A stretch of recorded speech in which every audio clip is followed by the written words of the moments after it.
Fin eviction जागोननि खोथा होदों आरो लोगोसे क'क्राझार जिल्लायावहाय सासे ट्राइबेल गथ' बा हिनजावसानि जिनाहारि जानायनि खौरां फैलायबाय दुखु गोनां बाथ्रा। आं दायो दङ उदालगुरिबो नंजोबा बाक्साबो नंजोबा बे बर्डार खिनियाव, बेनिफ्राय नैबे खौरांखौ फोसावनो सानदों। अनवर हुसेन मुंनि सासे लांसुनिया सासे ट्राइबेल गथ'खौहाय क'क्राझार जिल्लायावहाय जिनाहारि खालामदों होनना खौरां मोननो हादों। दुखु गोनां बाथ्रा बियो। लोगोसे बेयावहाय जोंनि गोबां बर'फ्रा बा ट्राइबेलफ्रा बावो ट्राइबेल एट्रसिटि एक्ट होननाय जोंहा मोनसे दङ। ट्राइबेलफोरनि सायाव सोरबाफोर फिसाबो हार्म खालामोबा बिनि सायावहाय ओरैबायदि गोरासिन केस जाबसिन हायो। बै एक्टखौहाय एफआइआरफोर होयोब्ला होफानो रोंनांगौ आरोना, गोबाङानो मिथिया। थ' बिनिनो बे खौरांखौथ' मोनबाय। दा जोंहा फेरेंगा मानाव गेदेरा फिन इभिक्शननि सायाव मा खोथा बुंदों खोनासंनानै लानो हागोन। উচ্ছেদ স্বাভাৱিক 100% সকলো এৰিয়াতে উচ্ছেদ হ'ব যিবিলাক ৰিজাৰ্ভ ফৰেষ্টত সোমাই আছে। মই আগতে কৈছোঁ হাগ্ৰামাৰ সসুৰ একৰ নামত হাগ্ৰামায়ে 150 বিঘা ৰিজাৰ্ভ ফৰেষ্ট কাটি পেলাই চাহ বাগান বনাইছে। মানুহে থাকিবলৈ ঘৰ সাজিবলৈ এক লেচা মাটি পোৱা নাই। সি 150 বিঘা ৰিজাৰ্ভ মানে ফৰেষ্ট কাটি পেলাই চাহ বাগান বনাইছে সসুৰ একৰ নামত। দেৰহা ছাত্ৰৰ নিচিনা এজন মানে কি কয় শিক্ষিত ব্যক্তিয়ে 13টা চাহ বাগান বনাইছে আমাৰ ৰিজাৰ্ভ ফৰেষ্টটো কাটি। সেইটো কেনেকৈ আমি ক্ষমা দিব পাৰোঁ? সেইটোতো আমাৰে প্ৰপাৰ্টি না। আপোনাৰ এই সগুনটো ইয়াত শেষ হ'বলৈ গৈ আছে এই ওচৰ পাজৰে থকা ৰিজাৰ্ভ ফৰেষ্টবোৰ ধ্বংস হোৱাৰ কাৰণেহে। গতিকে ইয়াত আমি কম্প্ৰমাইজ নকৰিম। সিহঁতে আকৌ দেখা কৈছে যে পৰ্বতঝৰা যি MCL আছে মুনমুন ডাঙৰীয়ানী, তেখেতে UPPL ক্ষমা খুজিব কৈছে। কাৰণ UPPL ক্ষমা নোখোজে। মুনমুন ব্ৰহ্ম নেকি আছে, মুনমুন ব্ৰহ্ম তাইৰ হেৰিটো MCLটো কাটা খাবলৈ গৈ আছে। ক্ষমাটো বাদ দে, কি যুক্তিত ক্ষমা খুজিব?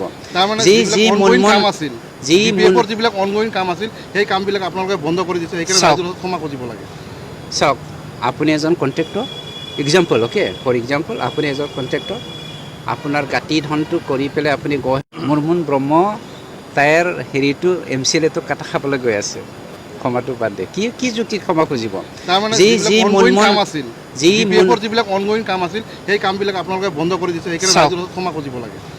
চাওক, আপুনি এজন কণ্ট্ৰেক্টৰ এক্সাম্পল, ফৰ এক্সাম্পল আপুনি এজন কণ্ট্ৰেক্টৰ, আপোনাৰ গাঁতি ধনটো কৰি পেলাই আপুনি গহেডত কাম কৰিছে, যিটো ছিষ্টেম নহয়, যিটো মানে আপোনাৰ কোনো এডমিনিষ্ট্ৰেটিভ এপ্ৰুভেল নোহোৱাকৈ মানুহক মানে আপোনাক যদি হত্যা কৰিব বিচাৰে ইকনমিকেলি, ময়ো পাৰোঁ, কিন্তু আমি সেইটো ইচ্ছা নহয়। কিন্তু তেওঁলোকে এনেকুৱা ব্যক্তিসকলক হত্যা কৰিছে, জীয়াই হত্যা কৰিছে যে এখেতে লেংৰা হৈ যাওক, কানা হৈ যাওক, খোজা হৈ যাওক। সেই কামবোৰ যিমানখিনি কাম হৈছে নহয়, সিহঁতে এতিয়া কণ্ট্ৰেক্টৰবিলাকৰ পৰা মুক্ত হ'বৰ কাৰণে বা ৰাইজৰ মানে হেৰিৰ পৰা মুক্ত পাবৰ কাৰণে সেইবোৰ কথা কৈ ফুৰিছে। কিন্তু কথাটো হ'ল তেওঁলোকে কেতিয়াও লিগেলি মানুহবিলাকক কাম দিয়া নাই, জধাই মধাই কৰিবলৈ দিছে, কিন্তু ছিষ্টেম নহয়। এই ছিষ্টেমত নথকা বস্তুটো আমি কেনেকৈ দিম? আপুনি চাওক, যেতিয়া তেওঁলোকৰ কাৰ্যকালটো শেষ হ'বলৈ গৈ আছিলে, 700জন মানুহক without any formal notification and also' the formal interview, কোনো ফৰ্মেলিটিয়ে নাই, 700জন মানুহৰ পৰা ঘোচ লৈ পেলাই পইচা কিমান লৈছে মই আগতেও কৈছোঁ আৰু MP ইলেকশ্যনৰ আগে কম।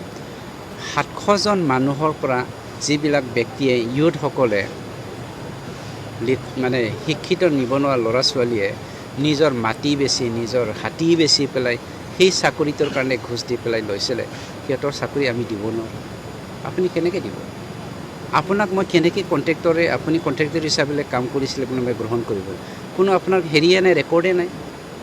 ৰেকৰ্ড থাকিলেহে গতিকে গতিকে ক্ষমা তেওঁহে খুজিব লাগে। হাগ্ৰামাই ৰাতিপুৱাই ইয়াত আহিলে শহুৰেকৰ ঘৰত মোৰ দৰে মুখ ধুবলৈ আহে, VIP গাড়ী লৈ পেলাই, যোৱাৰ সময়ত গাখীৰ খাই পেলাই গুচি যায়, আৰু সেই অঞ্চলটো ডেভেলপ কৰিব পৰা নাই। 17 বছৰে ডেভেলপ কৰিবলৈ ইচ্ছা হোৱা নাই, কিয়নো আমাৰ মাজত বড়ো অনাবড়ো পলিটিকেল পাৰ্টিছ মানে ডিফাৰেঞ্চ ক্ৰিয়েশ্যন কৰি পেলাই আমাকে ৰুল কৰি আছিলে, কিছ পলিচি ডিভাইড এণ্ড ৰুল কৰি পেলাই। তেনেকুৱা ব্যক্তিক আপুনি কেনেকৈ সহ্য কৰিব পাৰে?